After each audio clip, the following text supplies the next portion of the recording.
বাঙালির সবচেয়ে প্রিয় খাবার কাতল মাছের কালিয়া। আজ আমি আপনাদের তৈরি করে দেখাবো কাতল মাছের কালিয়া। প্রথমে আমি এখানে কাতল মাছ 4 পিস নিয়েছি। মাছগুলোকে খুব ভালোভাবে ধুয়ে এখন আমি মশলা মাখিয়ে নিব। তো সামান্য লবণ দিয়ে দিলাম, আর দিয়ে দিলাম হলুদের গুঁড়ো, নিয়েছি কাঁচা মরিচ বাটা, সামান্য রসুন বাটা, আর নিয়েছি সামান্য আদা বাটা।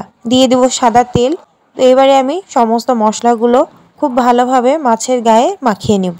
মাছগুলো ম্যারিনেট করা হয়ে গিয়েছে। এবারে আমি আধা ঘন্টার জন্য এটাকে রেস্টে রেখে দেব। আধা ঘন্টা পর চলে আসলাম। এখানে আমি পর্যাপ্ত পরিমাণে সরিষার তেল নিয়েছি। কালিয়াটা রান্না করতে গেলে কিন্তু অবশ্যই সরিষার তেল দিয়ে করতে হবে। তো ম্যারিনেট করে রাখা মাছগুলো আমি দিয়ে দিলাম। এবারে একে একে এপিটোপিট করে আমি একটু লালচে কালার করে ভেজে নিব। তো মাছগুলো খুব সুন্দর ভাজা হয়ে গিয়েছে। তো এবারে আমি মাছ ভাজা তেলেই মাছটা রান্না করব। ফোড়নের জন্য এখানে আমি দিয়ে দিব একটা তেজপাতা মাঝখান দিয়ে ছিঁড়ে দিয়েছি, আর দিয়ে দিব এক টুকরো জয়ত্রী, একটা বড় সাইজের দারচিনি, আর 3টা নিয়েছি এলাচ, মুখটা একটু ফাটিয়ে দিয়েছি, আর দিয়ে দিব একটা শুকনা মরিচ, মাঝখান দিয়ে শুকনা মরিচটা একটু ভেঙে দিয়েছি। এখন সবকিছুকে কিছুক্ষণ একটু ভেজে নিব। এখানে নিয়েছি আমি একটা বড় সাইজের পেঁয়াজ, কুচনো পেঁয়াজটা আমি দিয়ে দিলাম।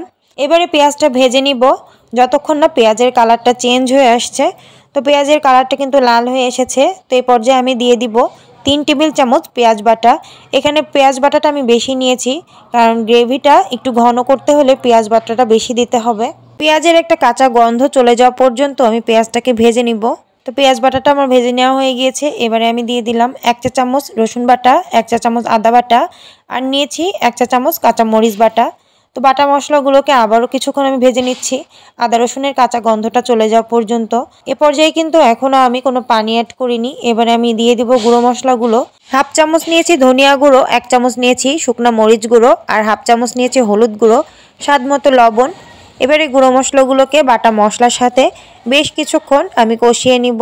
এখানে আমি অফ ক্যামেরায় সামান্য পানি দিয়েছিলাম। এদিকে মশলাটা খুব ভালোভাবে কষানো হয়ে গিয়েছে। এবারে আমি দিয়ে দিব টমেটো বাটা। এখানে আমি একটা বড় সাইজের টমেটো ব্লেন্ডার করে নিয়েছি। এখন কিন্তু আলাদা করে আর কোনো পানি দিব না। টমেটো থেকে যে পানিটা বের হবে এটা দিয়েই কিন্তু টমেটোটা কষানো হয়ে যাবে। তো টমেটোটা কিন্তু খুব ভালোভাবে সময় নিয়ে কষিয়ে নিয়েছি।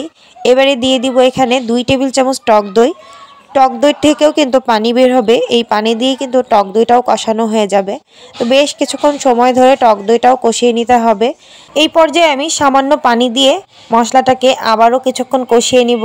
মশলা যতক্ষণ সময় নিয়ে ধৈর্য ধরে কষিয়ে নেওয়া যাবে তরকারিটা কিন্তু ততটাই স্বাদ হবে।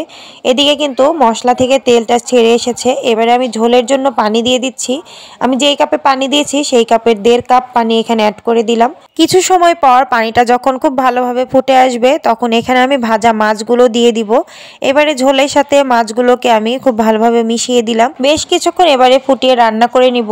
মাছের এই কালিয়াতে কিন্তু বেশি ঝোল থাকবে না, এটাকে একটু মাখো মাখো করে রান্না করতে হয়, তাহলে কিন্তু খেতে ভালো লাগে। তো মাছটা কিন্তু প্রায় আমার হয়ে গিয়েছে। এবারে আমি নামানোর আগে দিয়ে দিব সামান্য পরিমাণে গরম মশলা গুঁড়ো।